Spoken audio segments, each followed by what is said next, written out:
బుధుడు మేధస్సుకి కారకుడు. ఆ మేధస్సు తగ్గుతోంది, ప్రజ్ఞాపాఠవాలు లోపిస్తున్నాయి, మాలో శ్రద్ధ లోపిస్తోంది, లేదా పిల్లలు ఎవరైతే ప్రధానంగా సీఏ లాంటి విద్యలు అభ్యసిస్తున్నారో వారిలో ఉండేటువంటి మేధస్సు లోపిస్తోంది అనుకున్నప్పుడు మనకు భవ్యంగా ఉపకరించేటువంటి స్తోత్రం విష్ణు సహస్రనామ స్తోత్రం. రోజు కూడా చేత్తో విభూది పుచ్చుకొని ఈ విష్ణు సహస్రనామ స్తోత్రాన్ని అంతా కూడా పారాయణ చేసి చదువుకునేటువంటి విద్యార్థులకు దాన్ని రక్షగా పెడుతూ వచ్చినట్లయితే కనుక వారిలో ఉండేటువంటి మేధోశక్తి ఏదైతే ఉందో అది చక్కగా వృద్ధి చెందుతుంది. జ్ఞాపక శక్తి కలిగినటువంటి కారణం చేత చక్కగా చదువుకుని గుర్తుపెట్టుకొని భవ్యంగా రాణించడానికి అవకాశాలు కలుగుతాయి. అంత హాయిగా మనకు ఉపకరించేటువంటి స్తోత్రం విష్ణు సహస్రనామ స్తోత్రం. అంతేగాక ఈ విష్ణు సహస్రనామ స్తోత్రం పూర్వజన్మ నుంచి మనకు కలుగుతున్నటువంటి కర్మ సంబంధమైనటువంటి దోషములు ఏవైతే ఉన్నాయో వాటన్నిటిని కూడా తీసివేసుకోవడానికి మనకి చాలా చక్కగా ఉపయోగపడుతుంది. పురాకృతమైనటువంటి పాపం నశిస్తే తప్ప ఈ జన్మలో మనం సుఖాలు అనుభవించడానికి అవకాశం కలగదు గనక నిత్యం విష్ణు సహస్రనామ స్తోత్రాన్ని కనుక పారాయణ చేస్తూ వచ్చినట్లయితే ఆ కర్మ సంబంధమైన దోషాలన్నీ కూడా తొలగించుకొని చక్కగా సుఖప్రదమైనటువంటి జీవనాన్ని మనం సాగించుకోగలుగుతాం. అందుకనే ఎవరైతే నిత్యం విష్ణు సహస్రనామ స్తోత్రాన్ని పారాయణ చేస్తూ ఉంటారో వారందరూ కూడా పరమాత్మ యొక్క అభయానికి పాత్రలు అవుతూ ఉంటారు. నమే భక్త ప్రణశ్యతి అని చెప్పని భగవద్గీతలో కృష్ణ పరమాత్మ చెప్పినట్లు భగవంతుడి యొక్క భక్తులు ఏనాటికి కూడా చ్యుతి చెందడానికి ఆస్కారం ఉంటుంది కనుక నిత్యం విష్ణు సహస్రనామ స్తోత్రాన్ని పారాయణ చేసినట్లయితే మంచి ఫలితాలు మనం పొందగలుగుతాం. అంత భవ్యమైనటువంటి ఆ స్తోత్రరత్నాన్ని శ్రవణం చేద్దాం, ధన్యులమవుదాం. ఈశ్వరో విక్రమీ ధన్వీ మేధావీ విక్రమక్రమః అనుత్తమో దురాధర్ష్య కృతజ్ఞ కృతిరాత్మవాన్ సురేశ శరణం శర్మ విశ్వరేత ప్రజాభవః అధః సంవత్సరో వ్యాళ ప్రత్యయః సర్వదర్శనః అజః సర్వేశ్వర సిద్ధః సిద్ధిః సర్వాదిరచ్యుతః వృషాకపిరమేయాత్మా సర్వయోగ వినిసృతః వసుర్వసుమనః సత్యః సమాత్మా సంమితః సమః అమోఘ పుండరీకాక్షో వృషకర్మా వృషాకృతిః రుద్రో బహుశిరా బభ్రుర్విశ్వయోనిశుచిశ్రవాః అమృత శాశ్వతస్థాణుర్వరారోహో మహాతపాః సర్వగః సర్వవిద్భానుర్విశ్వక్సేనో జనార్దనః వేదో వేదవిదవ్యంగో వేదాంగో వేదవిత్కవిః లోకాధ్యక్షः సురాధ్యక్షో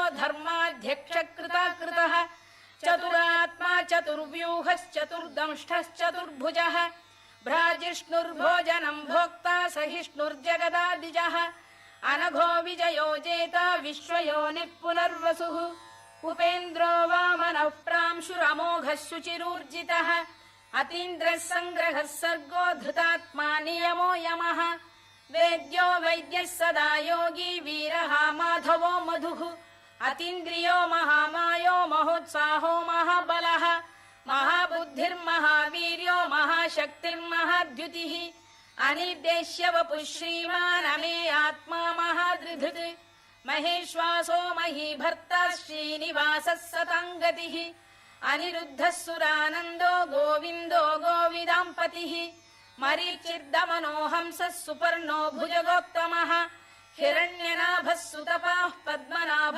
ప్రజాపతిః. అమ్మా, అలాంటి వాళ్ళది నిజమైన ప్రేమ కాదు, అది వ్యామోహం. ఎగ్జాక్ట్లీ చిన్నత్త, నిజంగా ప్రేమించుకున్న వాళ్ళు అలా చేయరు. ఎంత మనసు విరిగిపోతే కన్న కూతుర్ని పట్టుకొని మా దృష్టిలో చచ్చిపోయా ఉంటుందా తల్లి?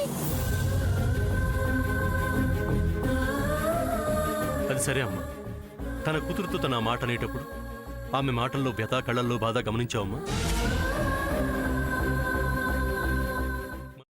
పెద్దబాబుకు బర్త్డే విషెస్ చెప్పు కూడా వెళ్ళాం కదా. ఊరికే ఎలా కాలిపోతుంది? మంట పెడితేనో పడితేనో తగలబడుతుంది.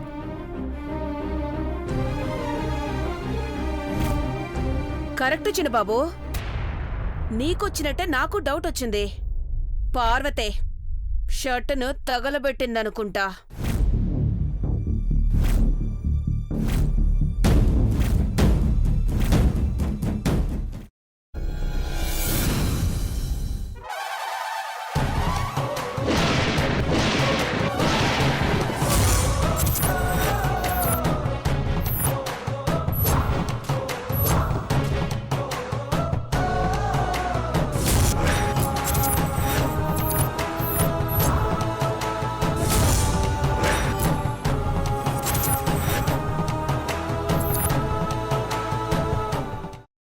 తీసుకున్న తర్వాత పొట్టు తీసేసి చాప్ చేసి పక్కన పెట్టుకోవాలి.